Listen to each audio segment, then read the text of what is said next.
اشرح لي صدري ويسر لي أمري واحلل عقدة من لساني يفقهوا قولي. الحمد لله وكفى والصلاة والسلام على محمد المصطفى. أما بعد فأعوذ بالله من الشيطان الرجيم. بسم الله الرحمن الرحيم. قال الله تبارك وتعالى في القرآن المجيد والفرقان الحميد. ونفس وما سواها فألهمها فجورها وتقواها. وفي مقام آخر لقد كان لكم في رسول الله أسوة حسنة. صدق الله العظيم. إن الله وملائكته يصلون على النبي يا أيها الذين آمنوا صلوا عليه وسلموا تسليما. الصلاة والسلام عليك يا سيدي يا رسول الله. الصلاة والسلام عليك يا سيدي يا رحمة للعالمين وعلى آلك وصحبك يا شفيع المذنبين.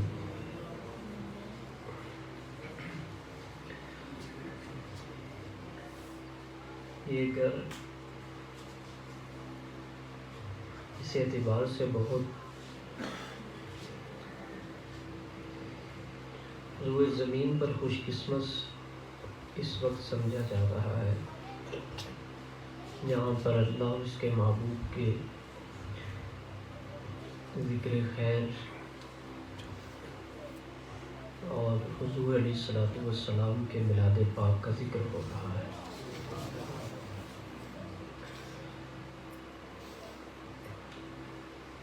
احادیث کا مفہوم بیان کیا میں نے آپ کے سامنے. زمین کا وہ ٹکڑا جہاں پر اللہ کا ذکر کرنے کے لیے لوگ بیٹھتے ہیں، اللہ تعالیٰ وہاں پر بیٹھنے والوں اور زمین کے اس ٹکڑے کے اوپر اپنے فرشتوں کی محفل میں فخر فرماتا ہے. تو محفل میلاد کا ہو جانا کسی جگہ پر یہ اللہ کی عطا ہوتی ہے، اللہ کی نعمت ہوتی ہے. آپ ہزار کوشش کر لیں آپ کہ مجھے یہ کام کرنا ہے اور اس کا تعلق نیکی کے کام کے ساتھ ہے، جب تک اللہ کی بارگاہ سے رضا نہیں ہوگی ہمارے لیے اسباب ہی پیدا نہیں ہو سکتے. ہمارے لیے وہ کام کرنا آسان ہوتا ہی نہیں. یہ اللہ کی توفیق ہے کہ نیکی کے اسباب اللہ عطا فرماتا ہے. نیکی کے اسباب اللہ عطا فرماتا ہے. الحمدللہ اس میں تو کوئی شک نہیں ہے کہ یہ ماہ مبارک اپنے ضمن میں کتنی برکات کا حامل ہے اور اپنے ضمن میں کتنی بشارتوں کو سمیٹے ہوئے ہے. میرے لیے یہ بات کافی نہیں ہے کہ اس ماہ مبارک کی برکتیں بڑی ہیں. مجھے یہ دیکھنا ہے کہ میں نے اس برکتوں والے مہینہ میں نے کیا کیا ہے. میں نے بھی کوئی برکات لی ہیں یا صرف باتیں کر کے وقت گزار دیا ہے. رمضان کا مہینہ بہت برکتوں والا ہے، بڑی رحمتوں والا ہے. تو صرف یہ کہہ دینا رمضان میں بڑی برکات ہیں، اس سے مجھے کیا ملے گا؟ تو میرے لیے تو تب خوش نصیبی ہے کہ میں ان برکات سے لطف اندوز بھی ہوتا ہوں اور ان کو حاصل بھی کرتا ہوں، ورنہ اللہ اتنا بے نیاز ہے، اس کے گھر کی چابیاں اپنے پاس رکھنے والے ساری زندگی بھی کافر رہے۔ ابو جہل کافر رہا، مکہ سے زیادہ برکت والی اور کون سی جگہ ہو سکتی ہے؟ تو جگہ بہت بابرکت ہو، زمانہ بڑا بابرکت ہو، مگر میرے اندر ان برکتوں کو حاصل کرنے کا مزاج ہی پیدا نہ ہو، میں ان برکات سے کچھ حاصل نہیں کر سکا، تو وہ برکات اوروں کے لیے ہے، پھر میرے لیے سراسر محرومی ہے۔ پھر جب یہ مہینہ ابھی تشریف نہیں لایا تھا، میں نے گزارش کی تھی، اب تو اختتامی اس کے ایام ہیں، وہاں اپنی ہفتہ وار محفل میں نے یہ گزارش کی تھی، محبوب کو وہ تحفہ دیں جو محبوب کو سب سے زیادہ پسند ہے، اور حضور کو سب سے زیادہ مومن کی باجماعت نماز پسند ہے، اور اس کے اندر اپنی آنکھوں کی ٹھنڈک کا ارشاد ہے، اور نماز کے علاوہ درود پاک پسند ہے، تو کم از کم 3000 مرتبہ روز پڑھیں، 1,00,000 مرتبہ کم از کم درود پاک حضور کی بارگاہ میں پیش کیا جائے۔ تو یہ میں نے گفتگو کا موضوع نہیں ہے، یہ گزارشات اس لیے کی کہ چلیں جو ایام رہ گئے ہیں ان کی قدر کی جائے، اور اگلے سال جس وقت ربیع الاول شریف کی آمد ہو تو اس سے پہلے اہتمام کیا جائے۔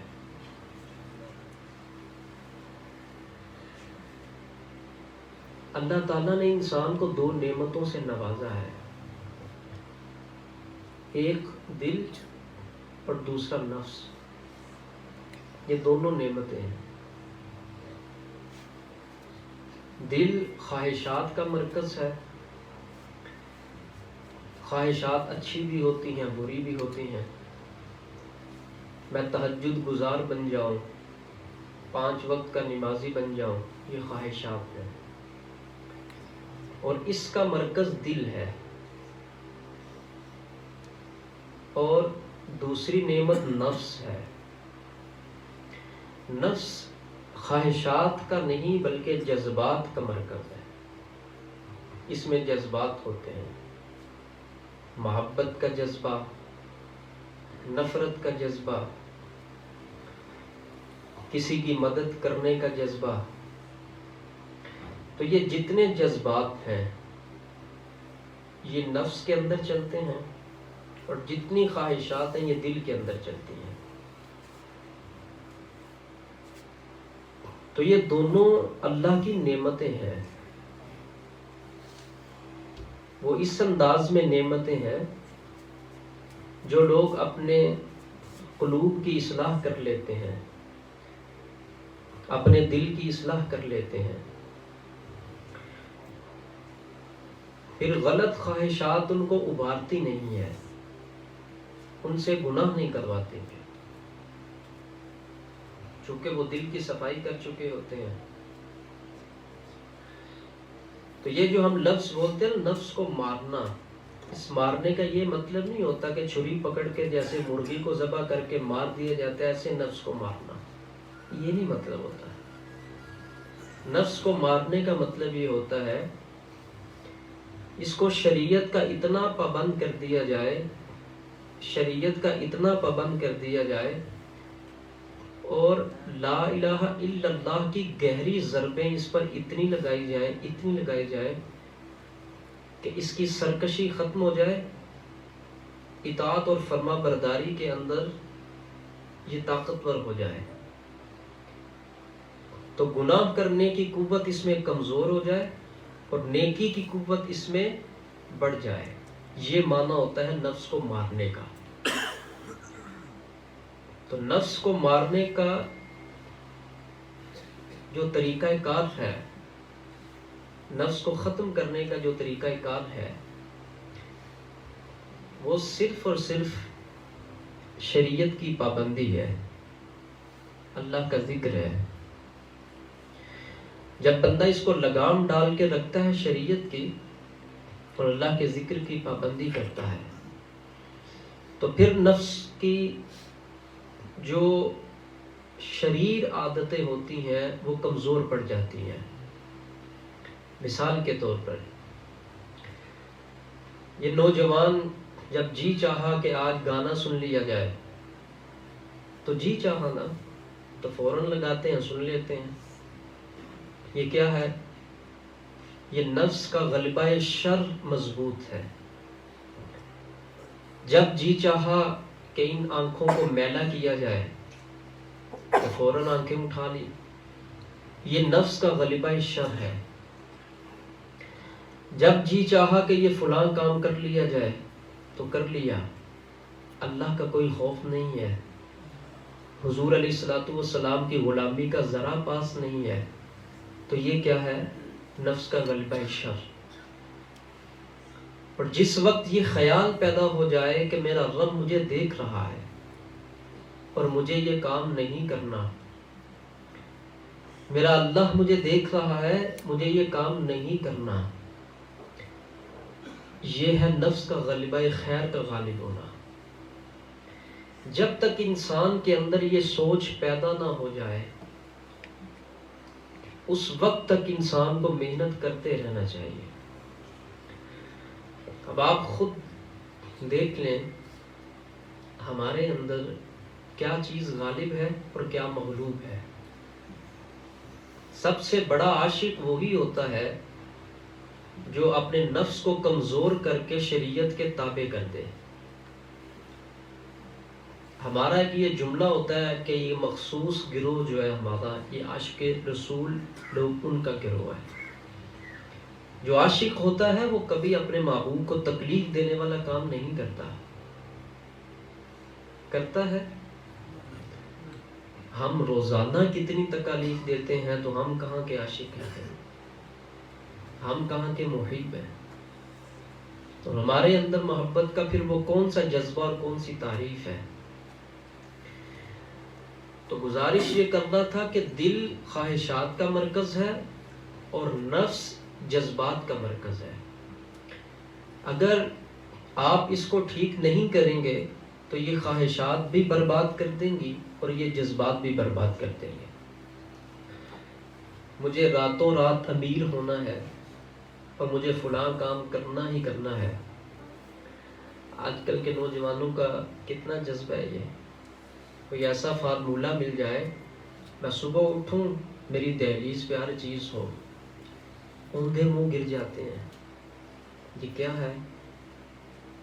یہ خواہش نفس کی اس کا غلبہ ہے. اس غلبہ کی بنیاد پر انسان کو کچھ دکھتا نہیں ہے. آنکھ اس وقت کھلتی ہے جب انسان اپنا آپ اجاڑ چکا ہوتا ہے، اپنا آپ ختم کر چکا ہوتا ہے. تو ہمیں اپنے نفس کی بھی تربیت کرنی ہے، اپنے قلب کی بھی تربیت کرنی ہے. توجہ میری طرف کریے گا. یہ میں سیدھا ہو کے اس لیے بیٹھا ہوں کہ آپ کو نشان لگا کے بتاؤں. یہ میرا دایاں ہاتھ ہے، بائیں ہاتھ میں پسلی کی جانب پستان سے 2 انگلی نیچے یہ جگہ پہ لطیفہ قلب ہوتا ہے اور اس جانب لطیفہ روح ہوتا ہے. پھر اوپر والی سائڈ پہ لطیفہ سر، یہ خفی اور یہ اخفا ہوتا ہے. پھر یہ عالم امر کے 2 لطائف یہاں پر ہوتے ہیں. جب انسان کسی مرشد کو پکڑتا ہے، مرشد کو، تو مرشد کے ہاں بیعت کرنے کا یہی مطلب ہوتا ہے کہ وہ ان لطائف کو پاک کر دے، ان کو صاف کر دے. یہ ایک شیشہ ہے جس کو انسان اپنے گناہوں کی وجہ سے سیاہ کر لیتا ہے. تو جب یہ سیاہی اوپر ہے، اللہ کا نور برس رہا ہے، تو رب کا نور روشنی ہے. اب اس کو اس اترتی ہوئی روشنی تو کبھی نظر نہیں آئے گی، کیونکہ یہ جو 5 اللہ تعالیٰ نے بندے کے اندر پوائنٹ رکھے ہوئے ہیں، ان 5 پوائنٹس کے اوپر بری چیزوں کے غلبہ بھی ہیں. مثال کے طور پر یہ جس طرف میں نے ہاتھ رکھا، یہ لطیفہ قلب ہے. اب یہی وہ قلب ہے جہاں خواہشات اکٹھی ہوتی ہیں. اس کو پاک کرنے کا ایک سبق ہوتا ہے. جب تک مرشد یوں جب انگلی لگاتا ہے نا، ایسے اپنے ہاتھ کی یہاں پہ انگلی جب لگاتا ہے، تو مطلب یہ ہوتا ہے کہ وہ خواہشات جو اندر اکٹھی ہیں وہ ان کی جڑ کو توڑتا ہے. جب ان کی جڑ کو اکھیڑتا اور توڑ دیتا ہے، اس کے بعد پھر وہ کلہاڑی دیتا ہے کہ یہ پکڑ لو، باقی جو جڑی بوٹیاں جو کچھ بھی ہیں نا آگے پیچھے، جھاڑیاں جوڑیاں، اب اس کو توڑتے رہنا، خود اس کو باہر نکال دینا.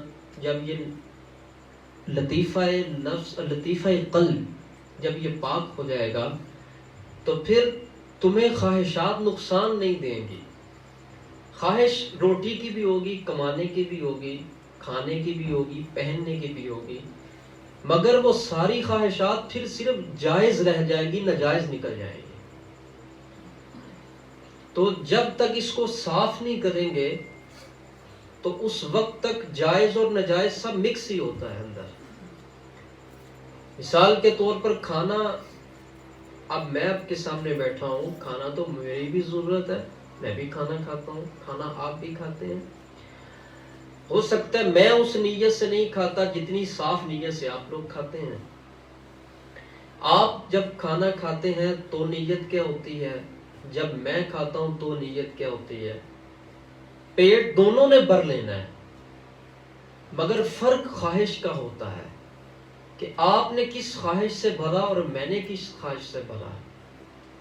مقدر آپ نے بھی اپنا لینا ہے، مقدر میں نے بھی اپنا لینا ہے، مگر جو چیز اندر جا رہی ہے یا جو چیز میں کما رہا ہوں، اس کے اندر میری شعور کا اور میری نیت کا فرق ہوتا ہے.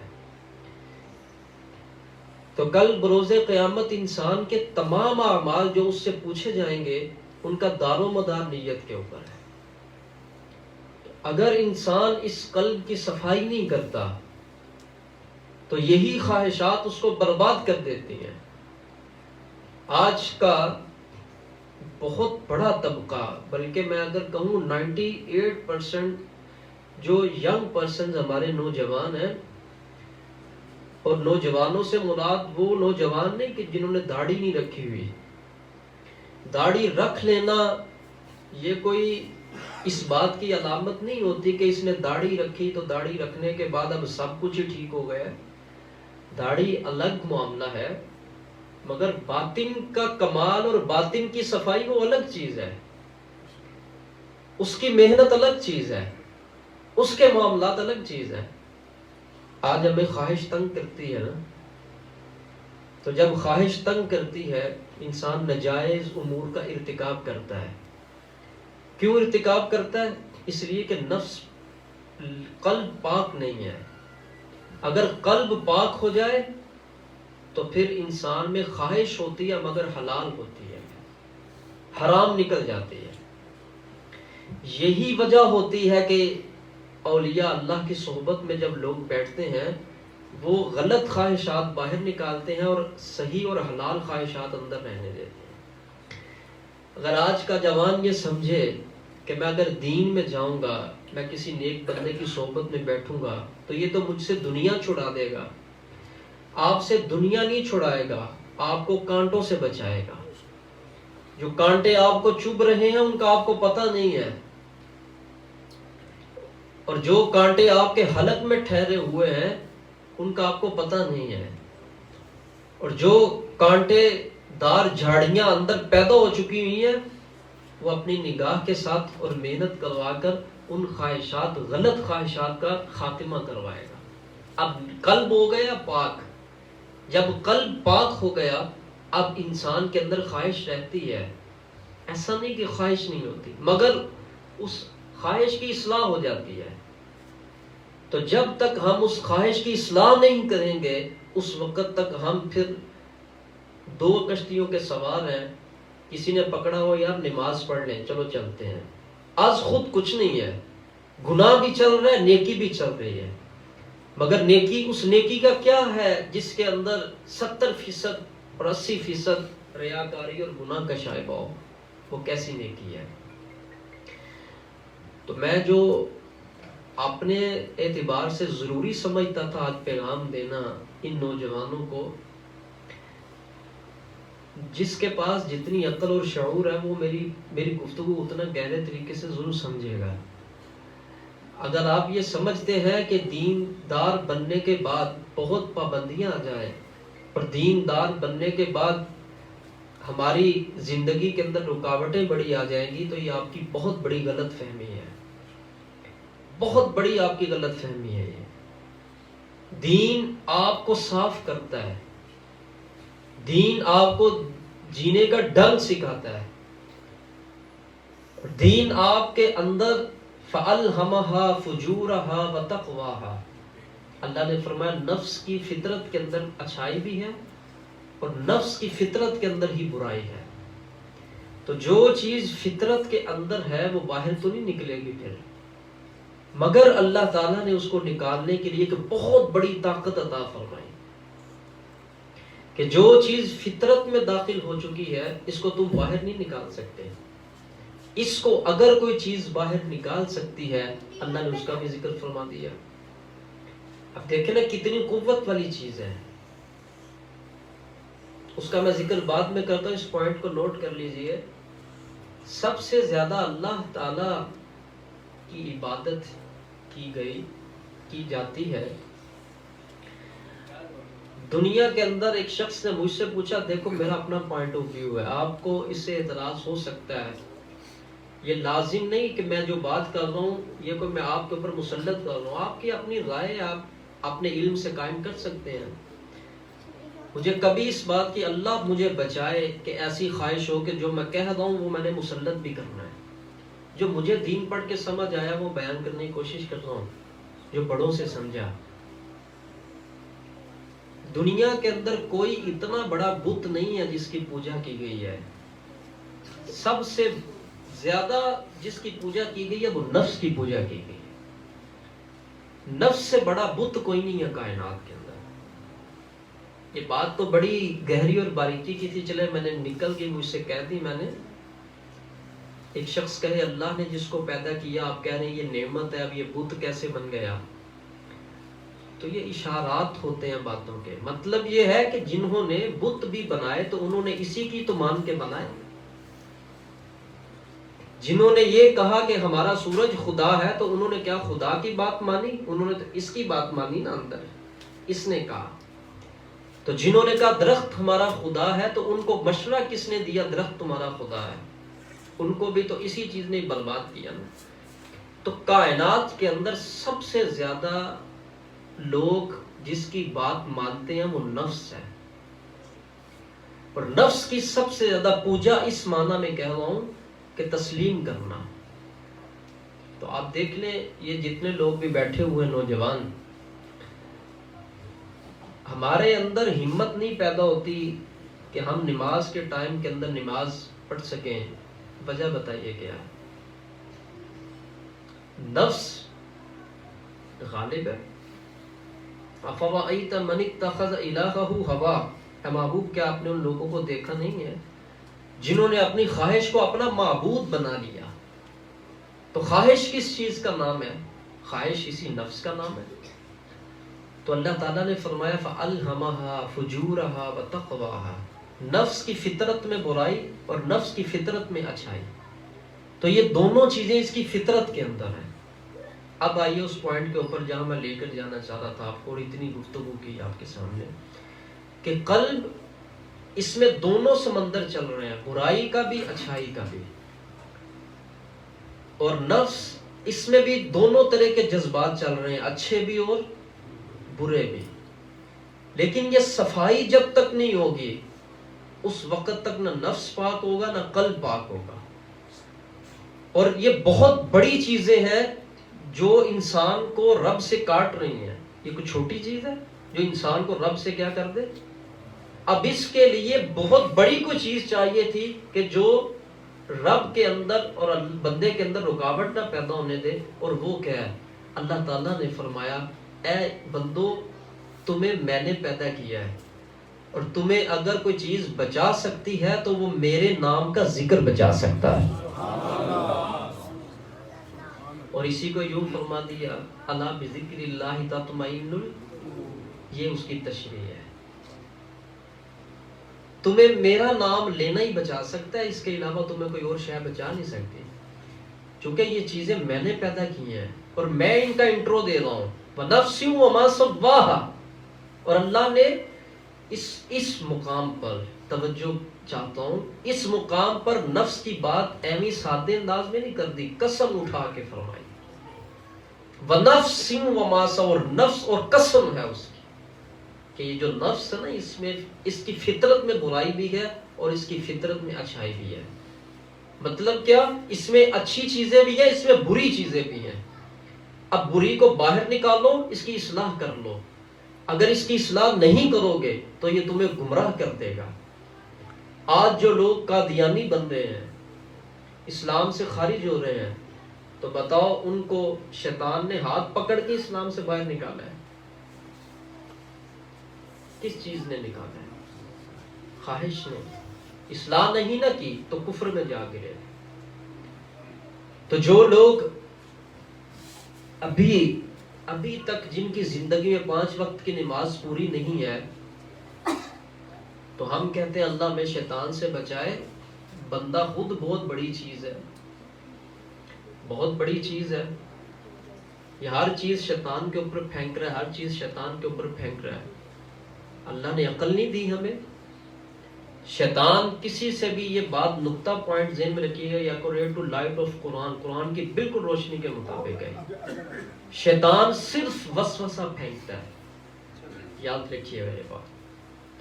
شیطان ہر بندے کے اوپر مسلط ہو کے چڑھ کے اس سے کام نہیں کرواتا. وہ باہر ہوتا ہے اور بندے کو کہتے ہیں یوں کر، بس وہ وسوسہ پھینکتا ہے. اب مشینری تو میری کمزور ہے نا اندر کی، تو جب میری اپنی مشینری کمزور ہے اور میں خود چاہتا ہوں کہ میں یہ کام کروں، اور جیسے ہی اس نے اس کے اوپر آگ یوں پھینکی تو یوں آگ بھڑک اٹھی. پھر تو مادہ تو میرے اندر موجود تھا، اور اگر میں اس کو مادے کو ہی باہر نکال دوں تو وہ میرے اوپر اگر چنگاری پھینکے گا بھی، تو جو اس کا مواد تھا جس نے شیطان کا وسوسہ لے کے بھڑکنا تھا، جب وہ اندر ہی نہیں ہے تو پھر انسان کو نقصان کیا پہنچے گا؟ بتائیے مجھے کیا نقصان پہنچے گا؟ پھر انسان کو کچھ بھی نہیں پہنچے گا. آئے گا وہ بس یوں جھٹک دے گا، اس کو کچھ بھی نہیں ہوگا. تو اللہ تعالیٰ نے فرمایا اس کو پیدا میں نے کیا ہے، اس کا حل بھی میں ہی جانتا ہوں، اور اس کا حل بھی میں ہی تمہیں بتا رہا ہوں. تمہیں نہیں پتا کہ اس کو سکون کیسے ملے گا. تم جو کچھ مرضی کر لو. بڑی سادہ سی بات ہے، بڑی موٹی اور سادہ. موٹی عقل جس شخص کے پاس ہو نا، جس کو ہم عرف میں کہتے ہیں ناراض نہ، یہ اس میں بھی اتر جاتی ہے بات. جو چیز ظاہر ہے اس کا علاج ظاہر سے ہوتا ہے، اور جو چیز غیب ہے اس کا علاج امور غیب سے ہوتا ہے. بات بالکل صاف سی ہے. دل آپ کو نظر آ رہا ہے؟ یہ وہ دل نہیں جو ڈاکٹر نے رکھا ہوتا ہے ایسے، مطلب یہ وہ دل نہیں ہے جس کے اندر خون ہوتا ہے. یہ لطیفہ قلب ہے، اور اس کی جگہ جو ہے نا، وہ اولیاء اللہ جب یوں انگلی رکھتے ہیں ان کو پتا ہوتا ہے یہ کہاں پہ ہے. تو دل اور ہوتا ہے، قلب اور ہوتا ہے. ٹھیک ہے؟ یہ جو ہم کہتے ہیں نا ہارٹ پرابلم، تو یہ ہارٹ پرابلم یہ وہ والا ہارٹ نہیں ہے جس کو ہم جاری کرنے کی کوشش میں ہوتے ہیں، میرا دل کمزور ہو گیا. وہ دل الگ ہے، اور جو لطیفہ قلب ہے وہ الگ چیز ہے. تو یہ جو اللہ تعالیٰ نے قرآن پاک کے اندر دل کو مخاطب فرمایا نا، یہ لطیفہ قلب ہے. یہ بولیے یہ کیا ہے؟ یہ دل نہیں ہے، یہ لطیفہ قلب ہے. یہ ایک لائٹ سی ہے، بس ایک نقطہ ہے، ایک پوائنٹ ہے. مصر کا دانہ جتنا ہوتا ہے نا، یہ اتنا وہ پوائنٹ ہے صرف. یہ یہاں پہ ہوتا ہے اور یہاں پہ سب کچھ ہے. تو یہ جو انگلی ہوتی ہے اولیاء اللہ کی، یہ آپ اس کو گوشت مت سمجھے، اس کے اندر اللہ کا امر ہوتا ہے، اور جب یہ جا کے لگتی ہے تو جب لگتی ہے تو پھر سمجھ لگ جاتی کہ کیا لگا ہے. تو یہ کتنی بڑی نعمت ہے. بتائیے وہ آپ سے کچھ لے تو نہیں رہے، وہ تو آپ کے اندر سے شر کی علامات کو باہر نکالنے کے لیے، مغلوب کرنے کے لیے آپ کو کہا جاتا ہے اور رب کا ذکر کرتے ہیں. تو یہ 5 پوائنٹ ہیں انسان کے اندر: قلب، روح، سر خفی اور اخفا. جب تک ان کی زندگی نہیں ہوگی، جب تک ان کا احساس نہیں ہوگا، اور جب تک ان کو حیات نہیں ملے گی، نہ آپ کو اللہ کی بندگی کا مزہ آئے گا، نہ آپ کو تلاوت قرآن کا مزہ آئے گا، نہ آپ کو نماز میں خشوع و خضوع ملے گا، نہ خوف خدا کی وجہ سے کبھی آپ کی آنکھ بھیگے گی. یہ نتیجہ ہے ساری گفتگو کا. ذکر ہوتا ہے نا، اس کے بعد دعا رقت انگیز ہوتی ہے. وہاں پہ چھوٹے چھوٹے میں نے بچے دیکھے ہیں، رو رہے ہوتے ہیں. اللہ اکبر. اور میں اپنے دل کی سختی کی طرف دیکھ رہا ہوتا ہوں، میں کتنا سخت ہوں کہ مجھے رونا ہی نہیں آ رہا، اور یہ چھوٹا بچہ ہو کے دھاڑے مار مار کے رو رہا ہے. تو یہ رونا یہ رب کی نعمت ہے. تو جب سارے راستے بلاک ہیں تو چیز گزرے گی کہاں سے؟ سارے راستے بلاک ہوئے نا، یہ 5 کے 5 بند ہیں. اور ان کو بند کس نے کیا ہوا ہے؟ غلط خواہشات نے. اب میرے پاس وقت نہیں، ورنہ میں ایک ایک چیز کی وضاحت کرتا. تو دل کو روکنے والی جو چیزیں ہیں وہ آپ کی خواہشات ہیں، اور نفس کا فیض، اس کو روکنے والی جو چیزیں ہیں وہ انسان کے باطنی خرابیاں ہیں. اور سر کو جو روکنے والی چیزیں ہیں وہ بھی انسان کی باطنی خرابیاں ہیں. کسی کو تکبر روکتا ہے، کسی کو حسد روک رہا ہوتا ہے، کسی کو بری خواہشات روک رہی ہوتی ہیں، کسی کو عجب روک رہا ہوتا ہے، کسی کو خود پسندی روک رہی ہوتی ہے. تو یہ 5 لطائف جو ہیں، ان کے اوپر 5 دشمن بھی بیٹھے ہوئے ہیں. تو جس وقت انسان رب کے بندوں کے پاس جاتا ہے، وہ ان 5 نقطوں کے اوپر جو 5 دشمن بیٹھے ہوتے ہیں، ایک ایک کر کے ان کو پیچھے کرتا ہے. اور جب وہ پیچھے کرتا ہے، اور کرتا وہ بھی، کرواتا وہ بھی اللہ کے ذکر کے ساتھ ہے، مگر اس کا مقصد یہ ہوتا ہے کہ جب آپ کو پتہ ہے پانی کہیں سے پریشر سے آ رہا ہو نا، پریشر سے آ رہا ہو پانی، جب آپ وہاں پہ کانٹیکٹ کر لیتے ہیں تو وہ پریشر آپ کی طرف بھی آنا شروع ہو جائے گا. یہی بات ہوتی ہے نیک بندوں کے قرب اور وسیلہ میں بیٹھنے کی، کہ پریشر کے ساتھ نور کا فیضان ان کے سینے میں چل رہا ہوتا ہے. جب کوئی انسان ان کے ہاتھ پہ ہاتھ رکھتا ہے، اللہ تعالیٰ پھر اس کو اس کی وسعت کے مطابق وہ نور عطا فرمانا شروع کر دیتا ہے. تو یہ ساری گفتگو جو ہے میں نے یہ اس وجہ سے کی ہے، ہمارے دماغ اور دلوں کے اندر یہ قدر بیٹھے. ہمیں کسی رب کے بندے کی تلاش ہونی چاہیے، ہمیں کسی اللہ کے بندے کو تلاش کرنا ہے، ہمیں اس کی زیر تربیت رہنا ہے، ہمیں اس کے ذل میں رہنا ہے، ورنہ اس کے علاوہ میری ہلاکت ہو جائے گی، ورنہ اس کے علاوہ میں ختم ہو جاؤں گا، اور اس کے علاوہ میری خواہشات مجھے مات دے دیں گی، اور مجھے دنیا میں بھی رسوا کر دیں گی، مجھے آخرت میں بھی رسوا کر دیں گی. تو جو لوگ ان لطائف کو صاف کر لیتے ہیں، اور صاف کرنے کے لیے اسم اعظم میرے نزدیک اللہ ہے. اللہ جب سب سے بڑا ہی وہ ہے تو اس کا نام بھی سب سے بڑا ہے. تو کوئی یا حیّ یا قیوم کو کہتے ہیں اسم اعظم. بات اصل میں یہ نہیں ہے، بات سمجھنے کی یہ ہے کہ جس کو جس راستے سے نور نظر آ گیا اس نے کہہ دیا یہی اعظم ہے. تو جہاں سے جس کو جس گلی سے منزل سامنے نظر آ گئی اس نے کہا یہی اعظم ہے، کیونکہ مجھے اس راستے سے ملا ہے. تو رب کی طرف جانے کے راستے الگ الگ ہیں. قادری سلسلہ اس کی منزلیں الگ ہوں گی، چشتی کی الگ ہوں گی، نقش بندی کی الگ ہوں گی، سہروردی کی، جانا سب نے وہاں پر ہی ہے. مگر اللہ کہ اگر ایک ہی نام کی سب مشقیں اور سب ضربیں لگاتے تو باقی ناموں کے اسرار اور برکتیں ظاہر کیسے ہوتی تھی. تو یہی بات ہے، اس میں کوئی پریشان ہونے بات نہیں. سلسلہ قادریہ کے نزدیک کچھ اور ہے، سلسلہ نقش بندیہ کے نزدیک کچھ اور ہے، اور دیگر سلاسل کے نزدیک کچھ اور ہے. شاید یہ گفتگو زیادہ مشکل تو نہیں ہو گئی، سمجھ آ بھی رہی کہ نہیں آپ کو؟ اگر نہیں سمجھ آ رہی تو میں موضوع بدل لیتا ہوں اپنا. آ رہی نا سمجھ؟ تو گزارش یہ ہے اگر سب کو آ رہی ہے تو پھر اب یہ آنی چاہیے اور اندر رہنی بھی چاہیے، اندر بھی. تو یہ ساری گفتگو کا ایک ہی لب بنتا ہے، خلاصہ یہی بنتا ہے کہ میں اگر دنیا کے اندر کامیاب ہونا چاہتا ہوں، اور دنیا کو اتنا بھی ہم برا نہیں کہتے جو لوگ کہتے ہیں دنیا بری دنیا بری. بھائی دنیا بری نہیں ہے، دنیا میں ہی آ کے تو بندہ ولی بنتا ہے، اور دنیا میں ہی رہ کے تو غوث بنتے ہیں، اور دنیا میں ہی تو رہ کے تو قطب بنتے ہیں. دنیا بری نہیں ہے، اس کا استعمال برا ہے. جس نے استعمال غلط کیا وہ پھنس گیا، اور جس نے استعمال ٹھیک کر لیا وہ نکل گیا. تو دنیا میں ہی تو انسان آ کے کامیابی لیتا ہے.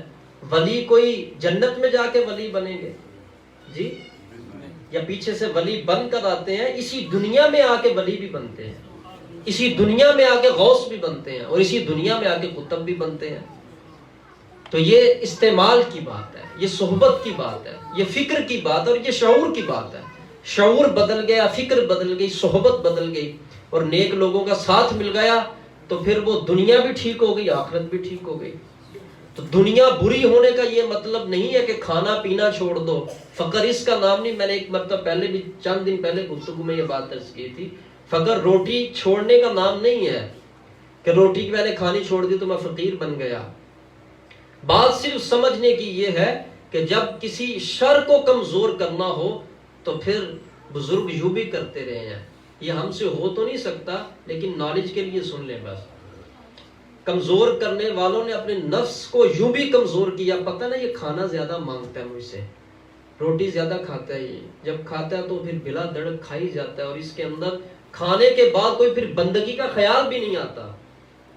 اتنا کھانے کے بعد بھی خدا کی بندگی کا خیال، یہ مردہ نفس کی علامت ہوتی ہے.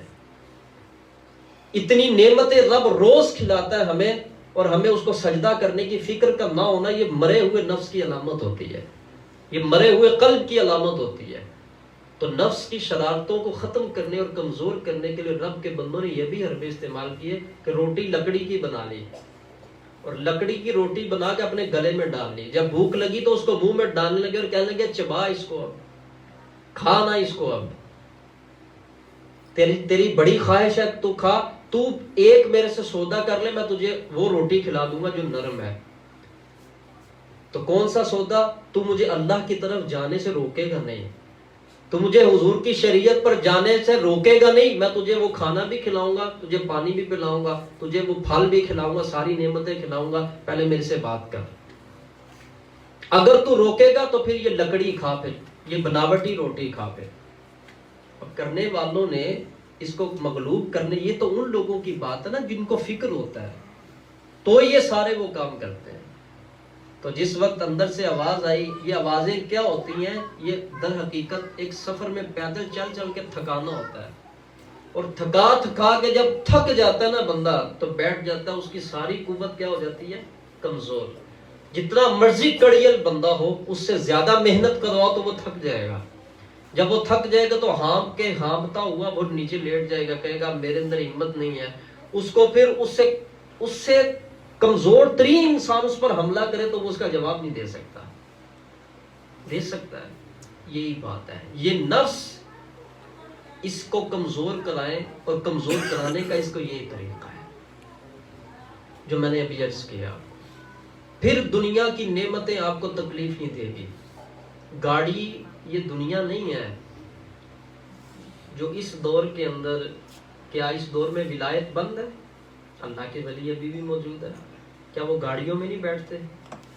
وہ عام لوگوں سے زیادہ مہنگی گاڑیوں میں بیٹھتے ہیں. وہ عام لوگوں سے زیادہ مہنگے اور اچھے کھانے ان کو لوگ پیش کرتے ہیں. کپڑے ان کے زیادہ مہنگے ہوتے ہیں.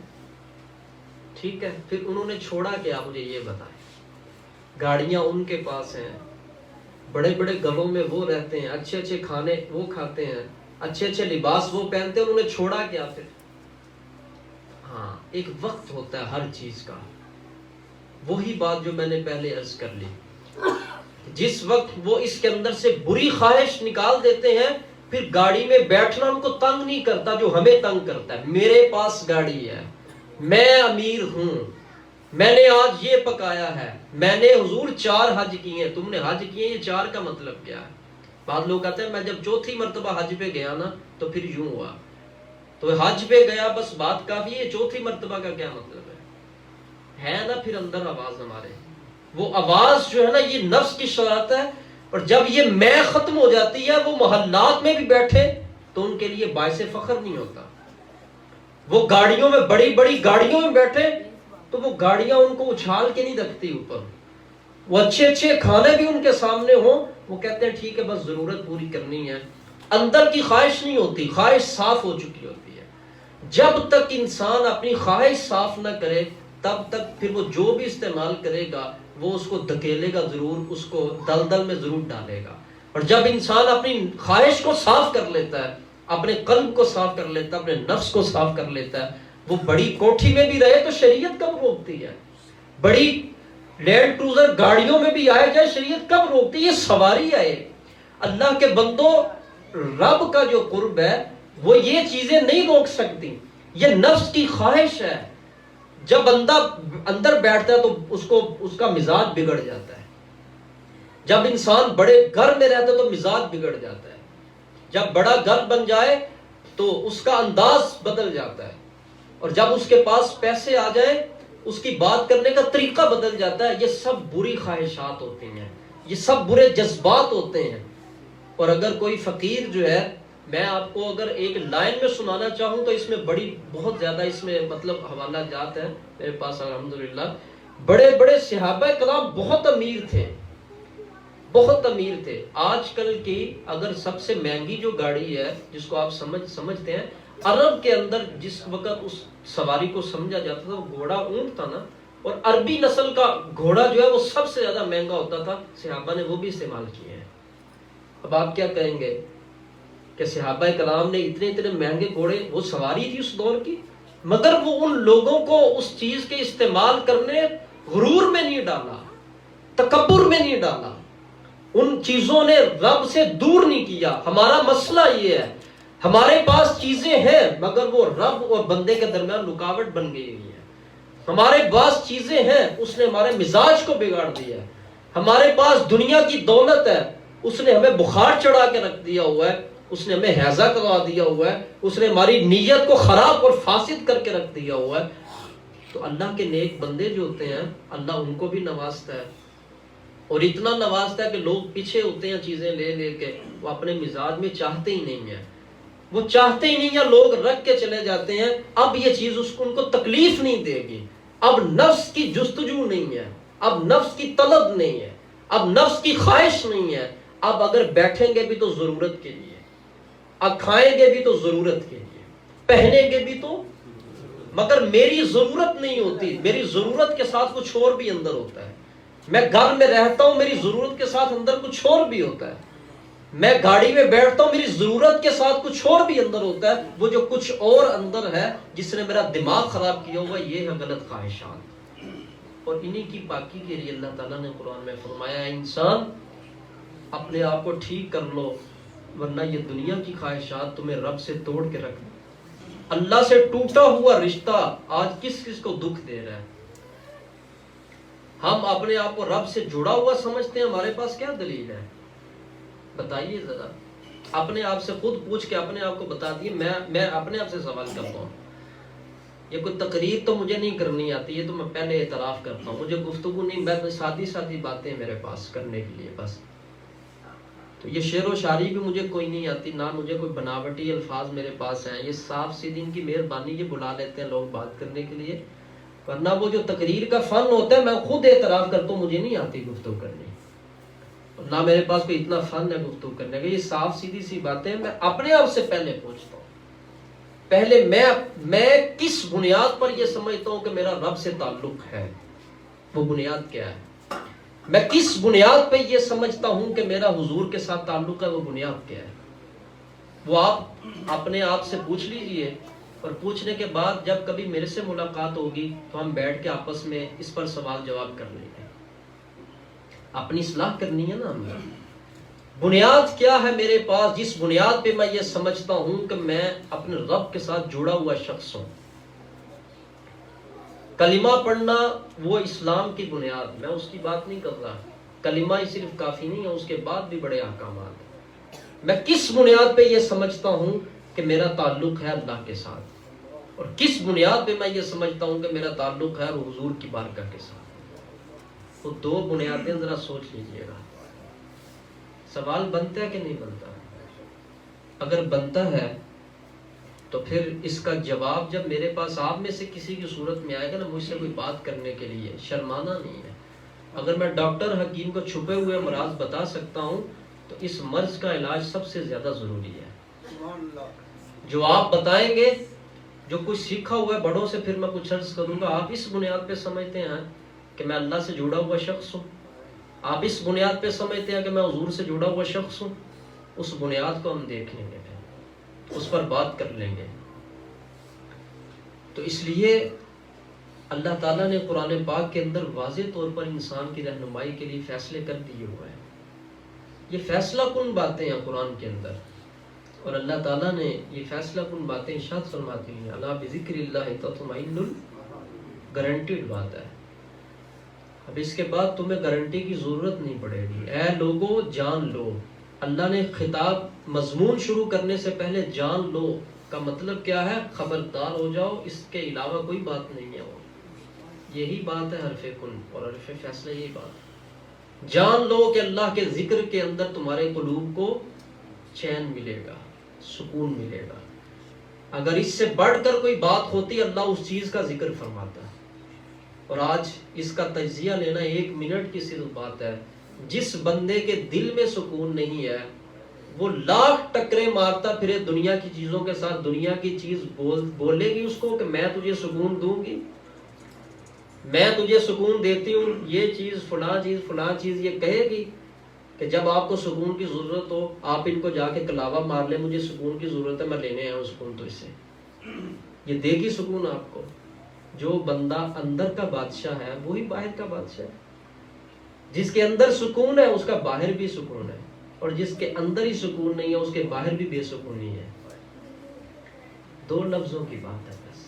اگر اندر سکون نہیں ہے تو باہر کی سٹرگل جتنی بھی ہے فضول ہے۔ پھر یہ جتنی نعمتیں آپ اکٹھی کر رہے ہیں نا، کریں، میں نے روکا نہیں ہے، نہ قرآن روکتا نہ حدیث روکتی ہے۔ اگر آپ اے سی کو نعمت سمجھتے ہیں تو وہ میں بھی استعمال کرتا ہوں، اگر آپ گاڑی کو نعمت سمجھتے ہیں نا تو وہ میں بھی استعمال کرتا ہوں، میرے پاس بھی گاڑی ہے۔ تو آپ جس چیز کو کھانے میں سے استعمال کرتے ہیں، میں خود میرے رب کی نعمت ہے، میں کیوں ٹھکراؤں ان کو؟ میرے پروردگار نے جو پیدا کی ہیں وہ ایسے تو نہیں پیدا کی، وہ تو کھانے کے لیے پیدا کی ہیں۔ انسان کو اللہ نے کھانے سے اگر روکنا ہوتا رب پیدا ہی نہ کرتا۔ انسان کو سمجھایا ہے یہ کہ یہ پیدا جو کی ہیں میں نے اس لیے نہیں کی کہ یہ پیدا اس لیے کہ تم ان کو خراب کر دو، میں نے تمہارے لیے پیدا کی ہیں، مگر سمجھنے کی بات یہ ہے کہ ان کو کھانا ہے تو کیسے، ان کو کھانے کے بعد رہنا ہے تو کیسے۔ یہ اللہ نے انسان کو سمجھایا ہے۔ کتنے پھل ہیں سردیوں کے، کثیر تعداد کے اندر، اور پاکستان میں جتنے اویلیبل ہیں اس انداز میں کسی اور ملک میں نہیں ہوں گے شاید۔ اتنا سستا ہو جاتا ہے، غریب بھی کھا لیتا ہے، امیر تو ویسے بھی کھاتے ہیں۔ تو اللہ نے اگر کھلانا ہی نہیں تھا انسان کو تو رب نے پیدا کیوں کیا ہے؟ اتنا کچھ رب نے جو پیدا کیا وہ کھانے کے لیے پیدا کیا ہے، مگر کھانے کے ساتھ رب نے انسان کی فکر کو بیدار کرنے کی کوشش کی۔ انسان بن، جس کی نعمتیں کھا رہا ہے وہ تجھ سے تقاضا کیا کر رہا ہے، تجھے کبھی سمجھ نہیں آئی؟ وہ تجھ سے کچھ مانگ رہا ہے، وہ تو تیری بھلائی تجھ سے طلب کر رہا ہے کہ تیری بھلائی ہے، اس میں 5 ٹائم میری بارگاہ میں آ کے سجدہ کیا کر۔ 1.25 گھنٹہ تو سارا لگتا ہے، 1.5 گھنٹہ بڑی اچھی نماز پڑھو تو 1.5 گھنٹہ لگ جائے گا، بہت اچھی پڑھو تو نہ یہ روٹی کھانا چھوڑنا اس میں کوئی فکر ہے، یہ یاد رکھیے گا بات، اور نہ ہی یہ چیزوں کے ساتھ جھگڑا کرنا، نہیں مجھے نہیں کھانی، یہ مطلب تو نہ اس میں کوئی فکر ہے۔ فقیر وہ ہوتا ہے جو یہ چھوڑ دے تو فلاں پکڑ لے۔ سب چیزوں کا تعلق انسان کی باطنی اصلاح کے ساتھ۔ جب ہمارا باطن ٹھیک ہے، اگر ان چیزوں کے ساتھ بندے کی رب نے اتنی دشمنی کروانی تھی نا، یہ رکھنی تھی، تو جنت میں رب اس سے زیادہ اللہ نعمتیں کبھی عطا نہ فرماتا۔ ٹھیک ہے، یہاں پر تو 4 کی حد تک نکاح کا تعلق ہے، تو وہاں پر اللہ نے کس کے لیے اتنے انعامات جو رب نے رکھے ہیں اور اتنی اعلیٰ نعمتیں. جنت کے اندر جو ایک انار ہوگا نا، وہ انار نہیں ہوگا صرف، وہ بوتیک بھی ہوگی. ٹھیک ہے، بوتیک سینٹر ہے ایک انار جو ہے. یہ میرا اپنا تعبیر کا انداز ہے. آج پہ میں حدیث پیش کر رہا ہوں آپ کو. وہ یہ ہے نا کہ جب ہر جنتی ہر روز نیا لباس پہنے گا، سبحان اللہ، دوسرے دن وہ لباس نہیں پہنے گا. سبحان اللہ. وہ اتنے لباس آئیں گے کہاں سے؟ جنت کے اندر جب تک رہنا ہے وہ تو زندگی ختم ہی نہیں ہونی، زندگی ختم نہیں. لیکن ہر جنتی ہر روز اگلے دن نیا لباس پہنے گا. اور اتنے لباس کہاں سے آئیں گے؟ اس کے محل کے اندر یہ جو انار کا درخت ہوگا، انار اتنا بڑا ہوگا جتنا آپ کے یہ کم از کم 10 مرلے کا مکان ہوتا ہے. سبحان اللہ. یہ میں نے ایک اندازے سے بتایا. جب آپ اس کو کھولیں گے اس میں سارے کپڑے ہوں گے.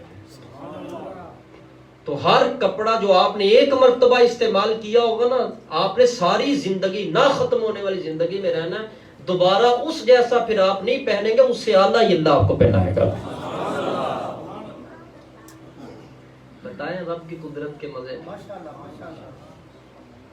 رب کی مہربانیاں دیکھیں، انداز دیکھا میرے پروردگار. اور کیسے فرمایا ہر بندہ اس دنیا میں اپنی جنت بنانے کے مزے میں ہے، کسی طریقے سے یہ جنت بن جائے. اور اس نے تو پہلے سے فرما دیا جو تو چاہتا ہے نا وہ ادھر نہیں ہونا. یہ اللہ نے کہہ دیا جو تو چاہتا ہے نا میں ادھر کر لوں، وہ ادھر نہیں ہونا. جو تو چاہتا ہے کہ میں ایسا کروں، میں نے کہیں زیادہ تیرے لیے آگے وہ گھر بنایا ہوا ہے. اس کو میری مرضی کے مطابق گزار، پھر آگے دیکھ تیری مرضی کیسے پوری ہوتی ہے. سبحان اللہ. نعرہ تکبیر، نعرہ رسالت، شان مصطفی، یا ذکر حبیب، وَلَكُمْ فِيهَا مَا تَشْتَهِي أَنفُسُكُمْ. تمہارے لیے وہی ہوگا جس کی تمہارا نفس اشتہا کرے گا. نفس جس کی خواہش کرے گا، تمہارے لیے سب کے لیے وہی کچھ ہوگا. یہ کون کہہ رہا ہے؟ ہمارا قرآن فرما رہا ہے سب کچھ ہوگا. اب آپ سوچیں، ہاں میں آپ میں سے کسی ابھی بہت جو پڑھا لکھا بندہ نا، تیز سا، اس کو کھڑا کر لینا، آپ بتائیں آپ کیا کیا چاہتے ہیں. تو یہ ہو سکتا ہے 12ویں چیز اس کو یاد ہی نہ آئے. یہ 10 سے 11 چیزیں بتائیں، مجھے یہ چاہیے، مجھے یہ چاہیے، مجھے یہ چاہیے، فلاں چاہیے، تھک جائے. مگر رب کی وہاں کی نعمتیں آپ گن ہی نہیں سکتے. رب نے کیا آپ کے لیے تیار کر کے رکھی ہوئی ہے. تو انسان کو مان لینا چاہیے کہ میں انسان ہوں اور میں ناقص ہوں، اور وہ اعلیٰ ہے، اور اس کا مجھے حکم ماننا ہے. اور وہ میرا پروردگار ہے، وہ میرا پروردگار ہے. مجھے اس سے محبت کیوں نہیں ہے؟ مجھے اس سے محبت ہونی چاہیے. وہ میرا اللہ ہے، اس نے مجھے پیدا کیا ہے، وہ میرا محبوب ہے. اس کو ایسے دیکھیں نا. آپ جو کہتے ہیں میرا نماز میں دل نہیں لگتا، آپ نماز جو پڑھتے ہیں آپ صحیح سمجھ سے پڑھتے ہی نہیں ہیں. آپ معبود سمجھ کے نہ جائیں نماز پڑھنے، آپ اللہ کو محبوب سمجھ کے جائیں. وہ میرا محبوب ہے اور میرا گزارا نہیں ہے اپنے محبوب کے بغیر. جب محبوب سمجھو گے پھر دیکھنا نہ نماز چھوٹے گی اور لطف کتنا نماز کے اندر آتا ہے. کرو نا پیار اس کے ساتھ. جو دنیا کے اندر پیار اور کے ترانے اور قصیدے ہمیں بہت آتے ہیں. یہ پیار ایک ایسی چیز ہے جو ان پڑھ کو بھی کرنا آتا ہے، اور انداز بھی اس کو آتا ہے، اور کہنا بھی آتا ہے. پیار میں کسی سے ہو نا محبت، اس کو کہنا بھی آ جاتا ہے، بولنا بھی آ جاتا ہے، کرنا بھی. اس کے لیے کہیں پڑھنا ضروری نہیں. آؤ تمہیں محبت کی ڈگری دیں اور محبت کے اصول بتائیں. یہ کہ فطری جذبہ ہے، اور فطری جذبہ سیکھا نہیں جاتا، وہ اندر ہی ہوتا ہے. وہ خود اللہ تعالیٰ جیسے جیسے وقت گزرتا ہے وہ پرمان چڑھتا ہے. اس کی جزیات ہی ہوتی ہیں جو انسان سیکھتا ہے. تو یہ فطری جذبہ ہے، اور میرے اندر بھی ہے اور آپ کے اندر بھی ہے. کیا کہ اگر یہ شخص میرا محسن ہے، مجھے اس سے پیار کیوں نہیں ہے؟ یہ میرا محسن ہے. اس کے لیے کیا یہ لکھ کے بتانا پڑے گا کہ جو محسن ہوتا ہے اس سے پیار کیا جائے؟ یہ فطری جذبہ ہے. اگر اللہ نہ کرے کوئی بندہ روڈ کے اوپر گرتا ہے تو کوئی دوڑتا ہوا شخص اس کو تھام کے یوں اٹھاتا ہے. یہ فطری جذبہ ہے. اس کی سب سے پہلی محبت کی نگاہ اس کے اوپر پڑے گی. یہ فطری جذبہ ہے. اس کے لیے پڑھنے کی ضرورت. اسی طرح جس طرح یہ فطری جذبات ہیں، اسی طرح یہ فطری جذبہ ہے کہ وہ اللہ ہے اور وہ میرا پروردگار ہے، اور مجھے اس سے حیا آنی چاہیے اور ہونی چاہیے، اور مجھے اس سے محبت ہونی چاہیے کائنات میں میرے لیے اتنا کوئی بھی احسان مند نہیں ہے جتنا میرا اللہ احسان مند ہے. ایک گناہ اگر ہم کریں نا، کسی کو پتہ چل جائے، یوں پکڑے گا ہاتھ اور باہر نکالے گا، چل باہر نکل. میری عزت خراب کر رہا ہے تو باپ پکڑے گا، چل اتنی بڑی تو نے خرابی کہ میری عزت خراب کر رہا ہے. اللہ کے ملک میں رہتے ہوئے ہم کیا کچھ کر رہے ہیں، لیکن وہ پھر بھی کہتا ہے کوئی بات نہیں، سونے سے پہلے توبہ کر، میں تجھے معاف کر دوں گا. اس کا جبر اور قہر جو ہے ایسا نہیں ہوتا. اس نے کچھ چیزیں فائنل کر دی ہوئی ہیں، اس میں سے سب سے بڑی چیز مشرک ہے، کہ مشرک کو نہیں میں بخشوں گا، یہ فائنل ہے. اسی طرح حضور نے فرمایا متکبر بھی جنت میں نہیں جائے گا، یہ بھی فائنل ہے. تو کچھ چیزیں فائنل ہے، اس سے بچنا ہے. اس سے نیچے نیچے ٹھیک ہے معاملہ. جو فائنل کراس کرے گا نا وہ چیزیں اور وہ لائنیں کراس کرے گا، وہ نہیں پھر آگے جائے گا. متکبر بھی نہیں جائے گا جنت میں، مشرک بھی نہیں جائے گا. آپ کہیں گے یہ دونوں ہی جنت میں نہیں جائیں گے، تو متکبر جو ہے وہ تو مسلمان بھی ہو سکتا ہے، یہ کیوں نہیں جائے گا، یہ کوئی مشرک ہو گیا؟ نہیں. ان کو میں جو اپنے انداز میں سمجھا جو مجھے سمجھ آئی وہ میں عرض کرنا چاہتا ہوں. متکبر وہ ہوتا ہے جو اس مخلوق میں سے اپنے آپ کو بڑا سمجھتا ہے، اور مشرک وہ ہوتا ہے جو اس مخلوق میں سے کسی کو بڑا سمجھتا ہے. تو جو کسی کو بڑا سمجھ رہا ہے تو اس کو سجدہ کر رہا ہے. نہیں سمجھ آئی بات؟ سورج کو سجدہ کر رہا ہے تو بڑا ہی سمجھ کے کر رہا ہے نا. تو جس نے اللہ سے بڑا اس مخلوق میں سے کسی کو سمجھا وہ بھی فائنل ہے، جنت میں نہیں جائے گا. اور جس نے اس مخلوق میں سے اپنے آپ کو بڑا سمجھا وہ بھی نہیں جائے گا. تو یہ ساری بات بڑائی کی ہے، نہ اپنے آپ کو بڑا سمجھنا ہے، نہ اللہ سے زیادہ کسی کو بڑا سمجھنا ہے. اگر یہی بات میرے ذہن میں بیٹھ جائے تو بتاؤ پھر جہاں میرے رب کا حکم ہوگا میری نگاہ جھک بھی جائے گی، شرم بھی کرے گی کہ یہاں میں نے کسی بندے کی نہیں مانی، اپنے رب کی بات مانی ہے.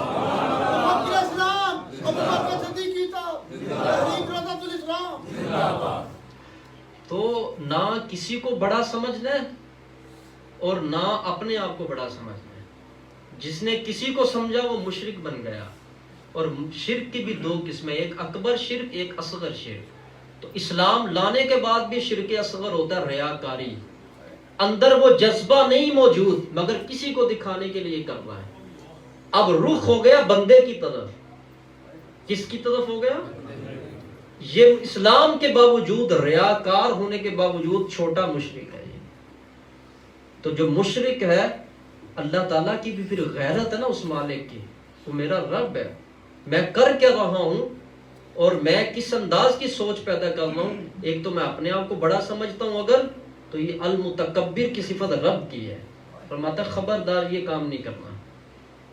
اور اتنی تو انسان میں ہونی بھی چاہیے نا. تکبر مجھ میں ہے کیسا جب سب کچھ ہے ہی اس کا؟ مجھ میں کیسا تکبر؟ اور پھر کسی کو بڑا کیوں سمجھنا؟ اسی وجہ سے تو شرک پیدا ہوتا ہے. تو یہ ساری بات کبر کی ہے. کبر ادھر ہو جائے تو مشرک بنتا ہے، ادھر آ جائے تو تکبر بنتا ہے. نہ ادھر آنے دینا نہ ادھر جانے دینا، بس اتنا ہی کہنا هو المتکبر، سب سے بڑی ذات اللہ کی ذات.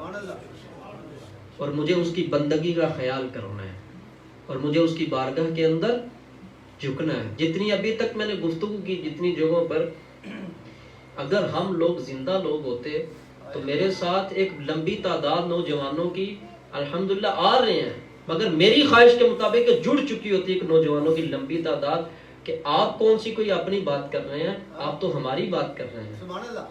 میں یہاں پر کون سا بیٹھ کے آپ سے اپنے لیے کچھ مانگ رہا ہوں، میں یہاں پر بیٹھ کے آپ کی بات ہی کروں گا. تو ایک لمبی تعداد جڑ چکی ہوتی اگر ہمارے قلوب میں حیات اور زندگی ہوتی. اس کا معنی یہ ہے نا پھر بہت لمبی گفتگو، اچھی گفتگو مجھے مزہ دے گی، مجھے کوئی پیرایہ عمل نہیں دے رہی، تو پھر اس میں گفتگو کرنے والے کا قصور ہے یا میرا اپنا قصور ہے؟ خود سمجھ جائے. نوجوان جب یہ بات طے شدہ ہے، باتیں جو آج میں نے عرض کی ہیں یہ طے شدہ اور فائنل باتیں ہیں، پھر اس کے بعد مجھے یہ بتائیں دوسرے لمحے میں بھی سوچنے کا مطلب کیا ہے، وہ مطلب بتائیں کیا ہے. جب آپ کہتے ہیں کہ دین اعلیٰ ہے، جب آپ کہتے ہیں کہ اس میں بھلائی ہے، جب آپ کہتے ہیں کہ اس کے اندر نجات ہے، جب آپ کہتے ہیں کہ اس کے لاجک سپریم ہے، اس سے اوپر کوئی بات کر ہی نہیں سکتا، جب آپ یہ سب کچھ کہتے ہیں پھر آپ نہیں کرتے تو مطلب کیا ہے؟ وہ کیا چیز ہے جو اب مجھے کرنے نہیں دیتی؟ اسی بدنام چیز کا نام بری خواہش ہے، اور وہی بری خواہش ہے جس کو اللہ تعالیٰ نے یوں ڈکلیئر کیا فَرَأَيْتَ مَنِ اتَّخَذَ إِلَٰهَهُ هَوَاهُ، پہلے لوگ بھی خواہش کی وجہ سے مرے، اور فرمایا تم بھی اگر مرو گے تو خواہش کی وجہ سے مرو گے۔ تو خواہش کو سیدھا کرنا یہی سب سے بڑی بندگی کا صلہ ہے۔ صحابہ کرام رضوان اللہ تعالی علیہم اجمعین کا انداز بندگی دیکھیں کیسا تھا۔ وہ تو صحابہ تھے، مجھے ایک واقعہ یاد آ گیا، بہت خوبصورت ہے سیکھنے کے اعتبار سے۔ ایک جگہ پر میرے آقا کریم علیہ الصلوۃ والسلام تشریف لے گئے، غالباً جہاد کا کوئی موقع تھا، وہاں سے واپسی پر حضور تشریف لائے تو ایک جگہ پہ میرے آقا نے تھوڑی دیر کے لیے ٹھہراؤ فرمایا کہ چلیں یہ گھوڑے بھی پانی پی لیں اور یہ تھوڑی دیر ریسٹ کر لیں، اور ہم بھی تھوڑی دیر کے لیے وضو کرنے کے بعد نوافل ادا کرتے ہیں، تھوڑی دیر ہم بھی ریسٹ کرتے ہیں۔ اللہ اکبر! اللہ کو منظور تھا جتنا وقت اس میں حکمت تھی، فوراً پیغام آ گیا کہ محبوب آگے چلنا ہے۔ ابھی حضور گھوڑوں سے نیچے اترے ہی تھے، گھوڑے تھوڑا سا آگے گئے پانی پینے کے لیے، تو ایک صحابی نے آواز دی، گھوڑوں کو آواز دی نا کہ تمہیں حضور بلا رہے ہیں، چونکہ حضور کی سواری تو تمہیں میرے آقا بلا رہے ہیں۔ گھوڑے نے نہ پانی پیا نہ گھاس کھائی، فوراً بھاگتا ہوا در مصطفیٰ پہ حاضر ہو گیا۔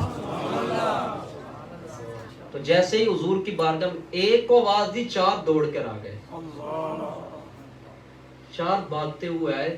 تو ایک صحابی نے فرط محبت میں کہا یا رسول اللہ، آپ کا حکم تھا، ابھی یہ پانی پینے ہی لگا تھا اس نے سر اٹھا لیا، یہ گھاس کھانے ہی لگا تھا اس نے سر اٹھا لیا، حضور کا حکم آ گیا، میں نے نہ پانی پینا نہ گھاس کھانی ہے۔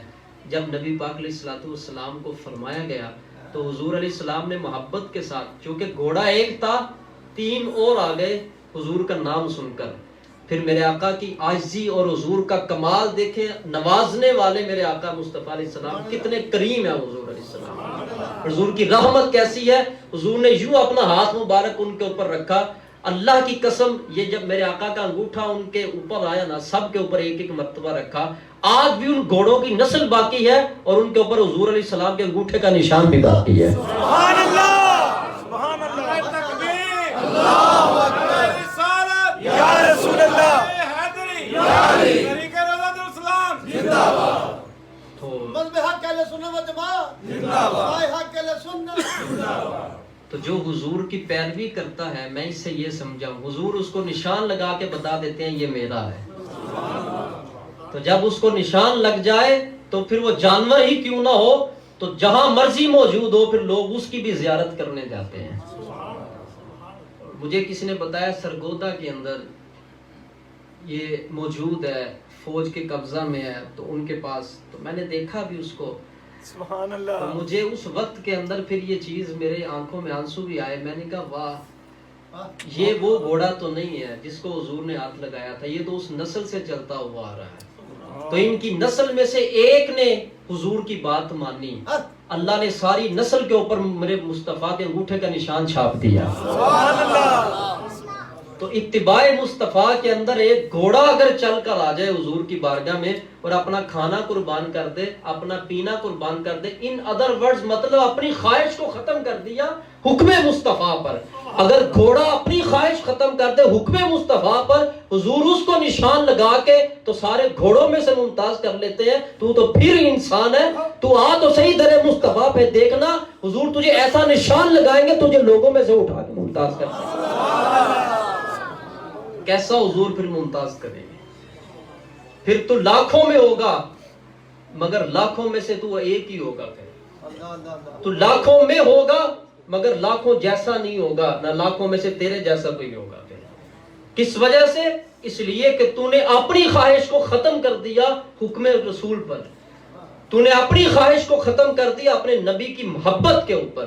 تو جب حضور کی محبت پہ کوئی مر مٹتا ہے، یہ بڑی گھٹیا سوچ ہے جو یہ سوچتا ہے کہ اگر میں نے حضور کی بات مانی تو میں بھوکا نہ کہیں مر جاؤں، میرا کبھی یہ کہیں فلاں نقصان نہ ہو جائے، اگر میں کاروبار میں سچ بولوں گا تو کہیں مجھے لاس نہ آنا شروع ہو جائے۔ یہ گھٹیا سوچ ہے، بہت چھوٹی سوچ ہے۔ قربانی ہوتی ہے ضرور، اس میں کوئی شک نہیں ہے، جب بندہ اس وقت سے باہر نکل جاتا ہے تو پھر حضور ایسی چھاپ لگاتے ہیں وہ انسان لاکھوں میں پھر ایک ہی نظر آتا ہے اور پھر دنیا بھی گیت گاتی ہے اگر رب کا بندہ دیکھنا تو فلاں بندے کو جا کے دیکھنا۔ یہ وہ لوگ ہوتے ہیں جن پہ حضور نشان لگا دیتے ہیں۔ سمجھ آ گئی اب بات؟ یہ ایویں نہیں دنیا کسی کی محبت میں مرتی اور ایویں نہیں کسی کی زیارت کے لیے جاتی، جن کے دیے جل جاتے ہیں ان کو سمجھ آ جاتی ہے کہ ہمیں کیا ملا ہے اور بات کیا ہے۔ کوئی کسی کے اوپر ایسے دل نہیں دے دیتا انسان ہو اور کسی کو مان جائے، اتنی جلدی نہیں۔ انسان ہو اور صحیح معنوں میں انسان بن جائے، اتنی جلدی نہیں۔ آپ جانور کو انسان کی عادتیں دے کے اس کو انسان والے کام اس سے لے سکتے ہیں، انسان کو انسان بنانا بہت مشکل کام ہے۔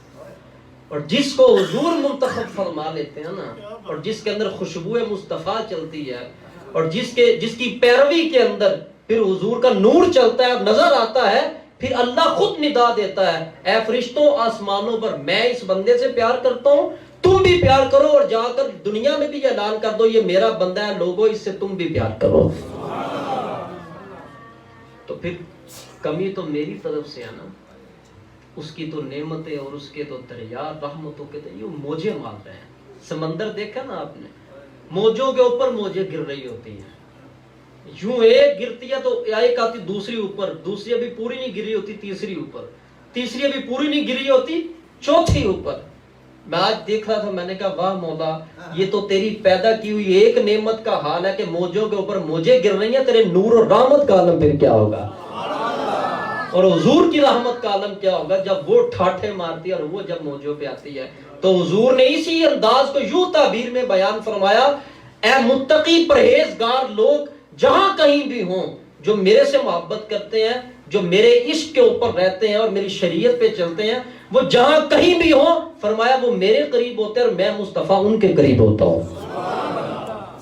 تو وہ حضور کے پاس ہی ہوتے ہیں، وہ حضور کے پاس ہی ہوتے ہیں جو حضور کے نقش قدم پہ ہوتے ہیں، جہاں مرضی رہیں وہ نبی پاک صلی اللہ تعالی علیہ وآلہ وسلم کے قرب کے اندر ہوتے ہیں اور حضور ان کے قریب ہوتے ہیں۔ تو اس لیے اپنے اوپر بھی نشان لگواؤ، اور یہ نشان تب لگے گا کہ جب ہم اس چیز کو یوں ختم کریں اور حکم مصطفیٰ پہ قربان کر ڈالیں۔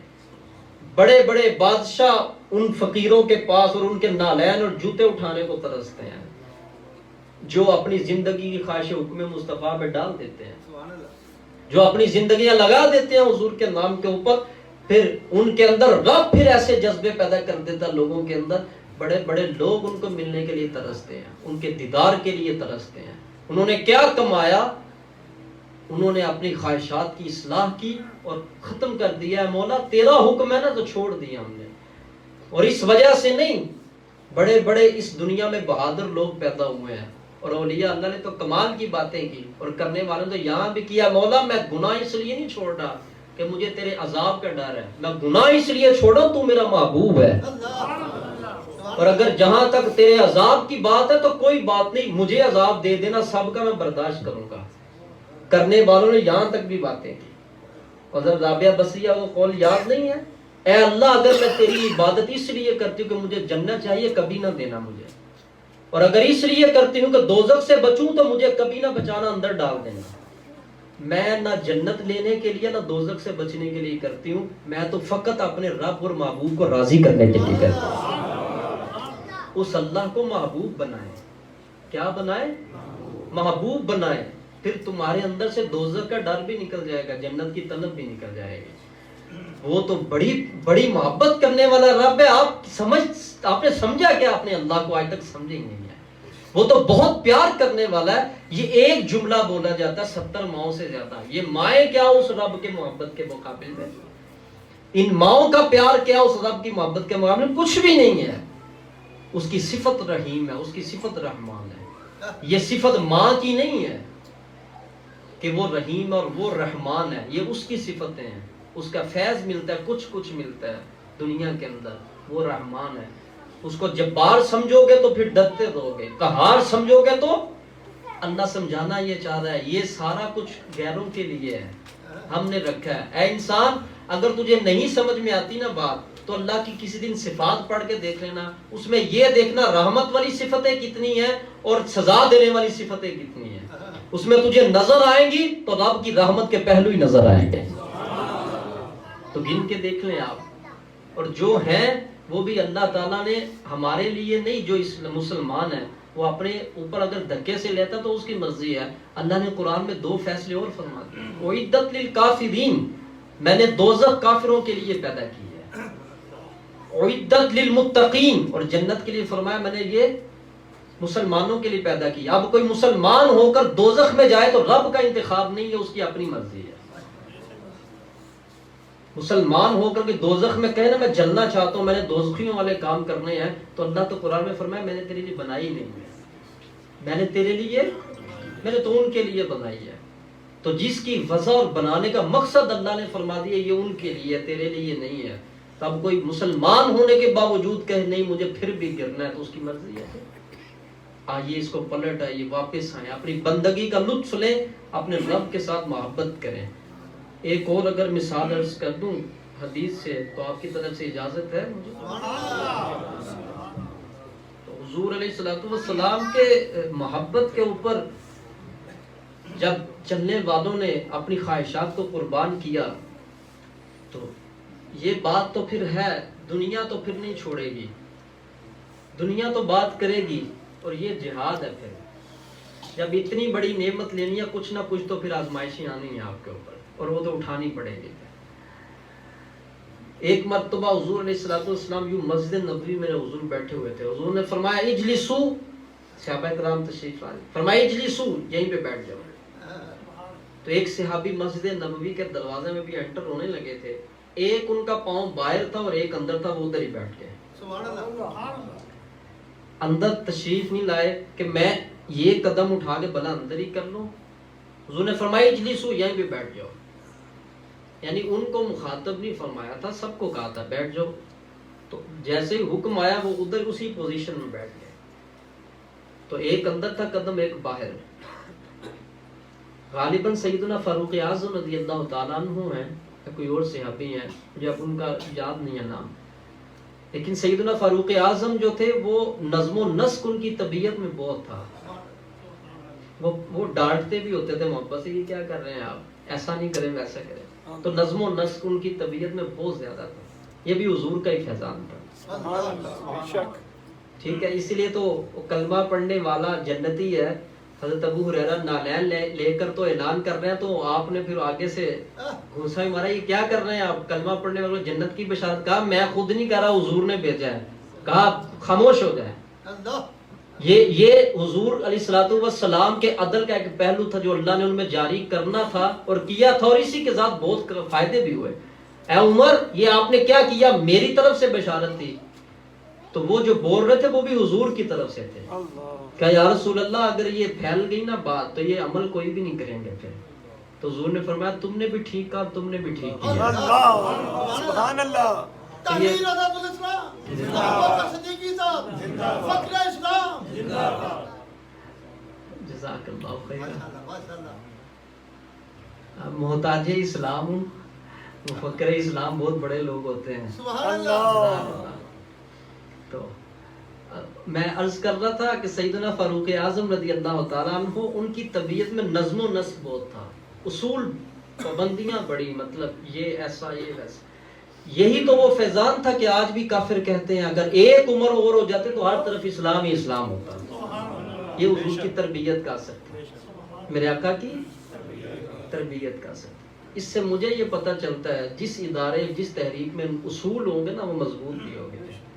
اصول پر انسان آتے ہیں، انسانوں کے اوپر اصول پھر چل نہیں سکتے اگر ہر بندہ کہ میری یہ بات ہو جائے، میری یہ ہو جائے۔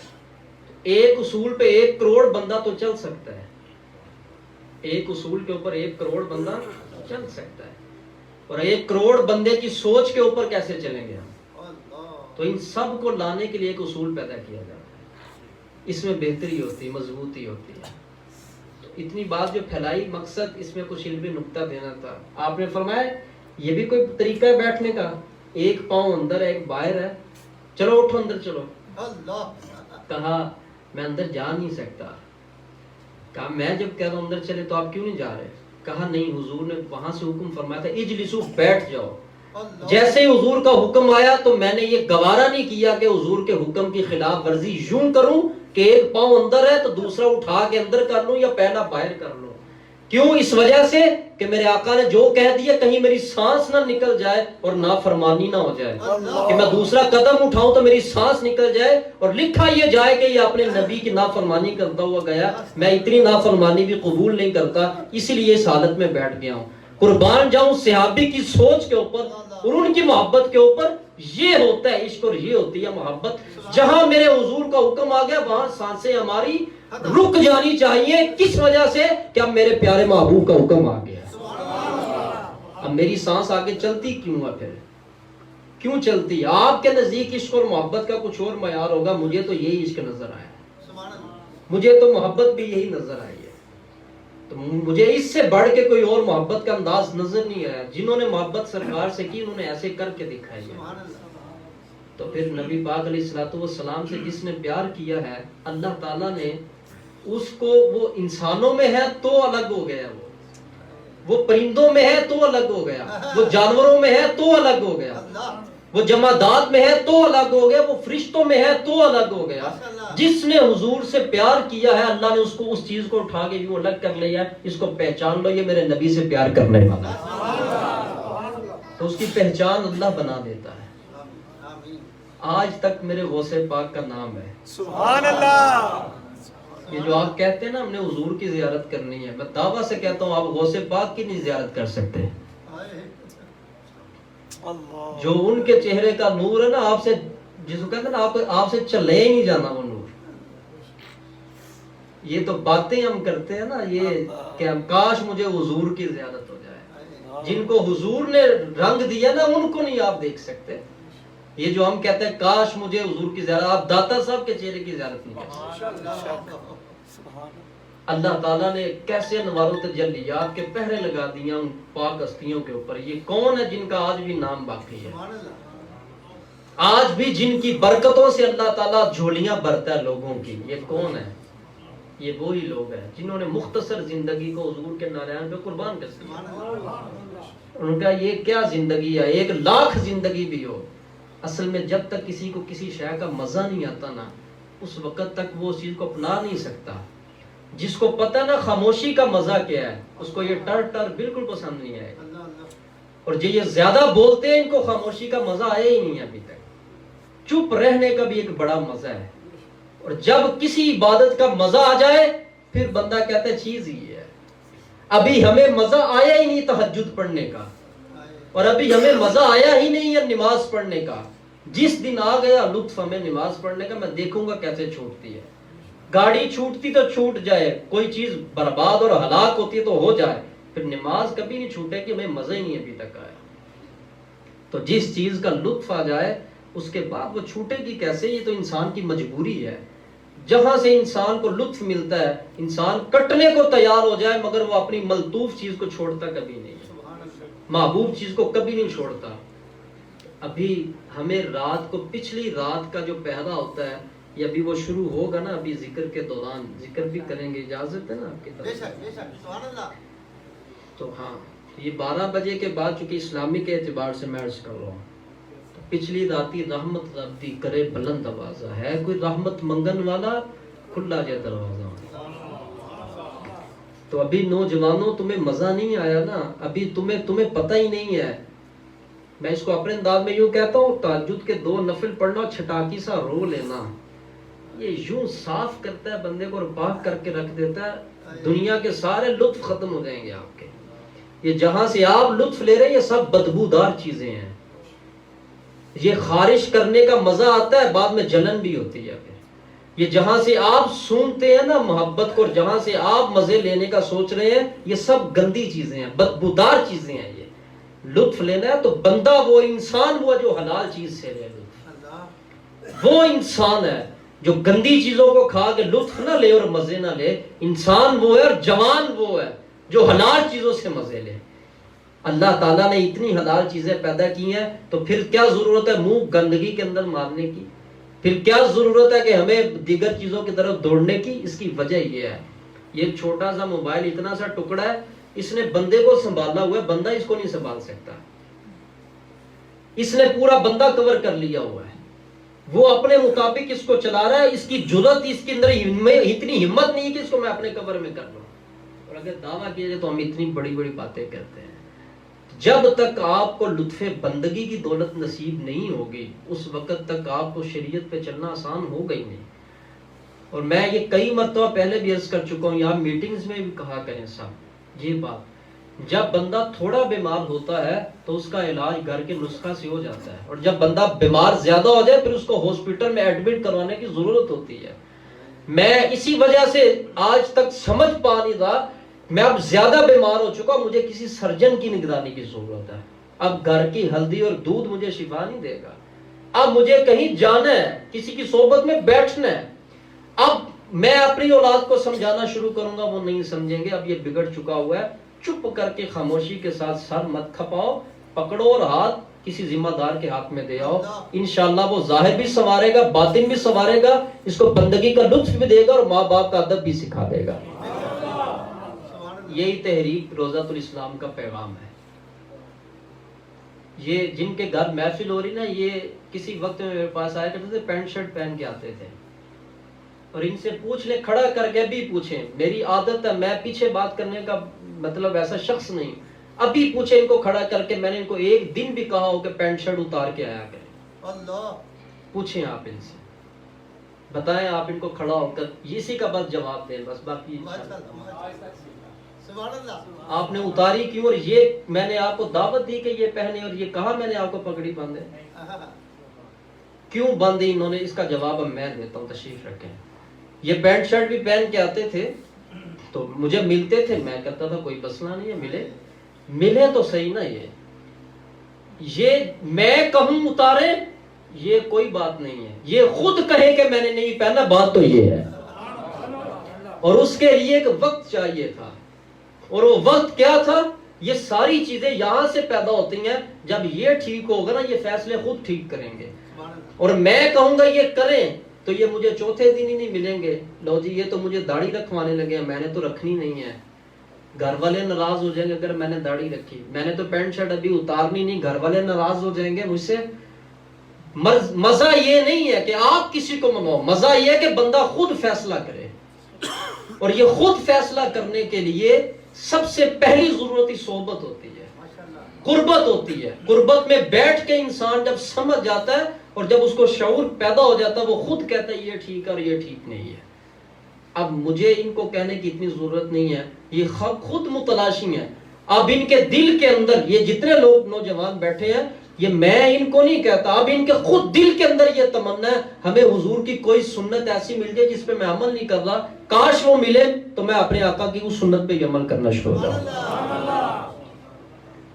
تو یہ کیا ہے, یا اللہ کی بہت بڑی نعمت ہے, بہت بڑی نعمت ہے یہ رب کی, اور سب سے بڑی یہ نعمت ہے. آپ اس کا شکر ادا کرنا چاہیں تو کر ہی نہیں سکتے, کر ہی نہیں سکتے. آپ کن کاموں میں پھنسے ہوئے ہیں اور کہاں پر اپنی زندگیاں گزار رہے ہیں. آپ کو ہم نے اسلام سے سب کچھ سیکھا ہے. یہ کوئی ہمیں مت تانا دے کہ جو دین میں چلا جائے گا وہ دنیا چھوڑ دے گا. دیندار ہی صحیح دنیا بھی کماتا ہے, یاد رکھیے گا. دیندار ہی صحیح حقوق بھی ادا کرے گا اگر وہ انسان کسی کے پاس بیٹھ کے کچھ سیکھا ہوا ہوگا. کتنا پیسہ ہے مگر اتفاق نہیں ہے گھروں کے اندر, پیار نہیں ہے, ماں باپ کو کچھ سمجھتے ہی نہیں ہے, اور بیوی بچوں کے حقوق کا پتہ نہیں ہے, محلے داروں کے حقوق کا پتہ نہیں ہے. مسئلہ کیا ہے, دولت سکھائے گی اس کو دولت نہیں سکھائے گی, اس کو صحبت سکھائے گی. جب کہیں جا کے بیٹھے گا تو پھر اس کی سوچ بدلے گی نا, اور جب سوچ بدلے گی تو پھر سمجھ آئے گی زندگی ہے کیا. اور یہ اگر کسی کے گمان کے اندر بات ہے کہ میں دین کے قریب ہو جاؤں گا تو اس لیے قریب ہوں گا مجھے دولت زیادہ مل جائے, یہ بات یاد رکھیے گا. دین کے قریب ہوں گے نا آپ, دولت کمانے کا سلیقہ ملے گا, اور جو رب کی نعمت ہے اس کے اوپر شکر کا سلیقہ ملے گا. زیادہ کم ہونے کے وہ معاملات نہیں ہیں. تو اللہ نے ہمارے پیدا ہونے سے پہلے لکھ دیا ہے. جو میری قسمت کے اندر ہے, میری قسمت میں مقدر میں ایک جگہ پہ گیا تو مذاق بھی ہو گیا اور حقیقت بھی ہو گئی. کہنے لگے آپ کو جب پتا تھا آپ نے پروگرام پہ آنا تو آپ نے کھانا کیوں کھایا. میں نے کہا بھائی یہ کھانا رب نے میرے مقدر میں لکھ دیا تھا, میں کیسے چھوڑ کے آتا ہوں. میں چھوڑ سکتا تھا، مقدر تھا میرا، وہ آ گیا میرے پاس. اب جب یہاں پر جتنا ہوگا وہ بھی میرا مقدر، میں تو کھا لوں گا، میں اس میں جھگڑنے والی کیا بات ہے. اتنی کو بات ہے، اسی پر انسان گرا ہوا ہے. کتنی چھوٹی سی بات ہے، کوئی ہے بڑی بات؟ اگر گرنا ہے تو پھر رب کی بارگاہ گرو، پھر گرنے کا مزہ بھی آئے. گرنا ہے تو حضور کے حکم کے اوپر گرو.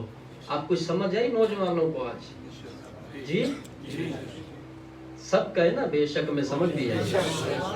لبیک کہہ دیں، سمجھ آ گئی بات؟ لبیک لبیک. ایک منٹ، وہ بھی کام کرتے ہیں. سمجھ آئی میرا پیغام سمجھ آیا آپ کو؟ تو یہاں پر میں نے تو پہلے عرض کیا، یہ حقیقت ہے واللہ کہ گفتگو کرنے والے لوگ بڑے سلیقے سے بات کرتے ہیں. میرے پاس نہیں ہے وہ سلیقہ گفتگو کرنے کے، فن ہوتا ہے، بڑی مہارت ہوتی ہے گفتگو کرنے کی. تو ہم نے تو یہ کوشش کی جو پیغام ہے وہ کسی طریقے سے پہنچ جائے. تو اردو بھی میری ٹیڑھی میں ٹوٹی موٹی جیسے الفاظ ہوتے ہیں، کچھ لوگ سنتے ہیں، برداشت کر لیں اس کو. لیکن جو حقیقت ہے وہ حقیقت ہے، وہ چھپ نہیں سکتی. ایک یہ چیز ہے، یہ کس کی تشبیہ ہے؟ بس تقریر ختم کرنے لگا. یہ کس کی تشبیہ ہے؟ اس کو سونگو خوشبو آئے گی، اور یہ اصل گلاب بھی یہاں پہ ہے. اللہ. اس کو سونگو، اس کو خوشبو آئے گی، اس میں سے کہ نہیں آئے گی؟ بولیے. اصل کی عمر تھوڑی ہوتی ہے. بات سمجھ جائیے گا جو میں نے کہا. جو اصلی ہوتے ہیں نا، جو نقلی ہوتا ہے وہ زیادہ دیر چلتا ہے. جو اصلی ہوتا ہے اس کی عمر تھوڑی ہی ہوتی ہے. اللہ ہمیں اصل کی پہچان عطا کر دے. تو اس میں سے خوشبو نہیں آ سکتی، خوشبو اسی میں سے آئے. کیوں؟ یہ حقیقت ہے، یہ حقیقت کی مشابہت ہے. تو ہم لوگ ایسے ہی بنے ہوئے ہیں. یہ چیز بن گئے ہم، ہمارے اندر خوشبو کہاں سے آئے گی؟ یہ بنو، رب دیکھنا خود خوشبو پیدا فرما دے گا. جو کہہ سکا، اس میں جو غلطی ہوئی میں اعتراف کرتا ہوں، اللہ مجھے معاف فرما. جو کہنے میں غلطی ہوئی، دین کے کسی مسئلہ کو بیان کرنے میں غلطی ہوئی، اللہ مجھے معاف فرما. جو سنا اس پر عمل آسان فرما. اس گھر کے اوپر اپنی خاص رحمتوں کا نزول فرما. اے پاک پروردگار، اس گھر کے تمام افراد کو اپنے دین کے لیے منتخب فرما اور اپنے دین کی حب عطا فرما. غیرت ایمانی، اخلاص، حضور کی محبت، یہ ساری نعمتیں یہی ہیں.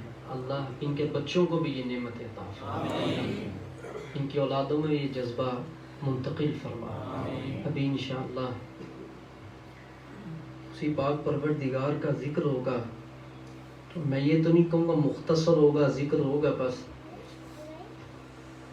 اللہ پاک ہمیں اس ذکر کی بدولت لطف بندگی عطا فرما دے، اپنی بارگاہ عالیہ میں اللہ میں قبول فرمائے. وما علینا الا البلاغ.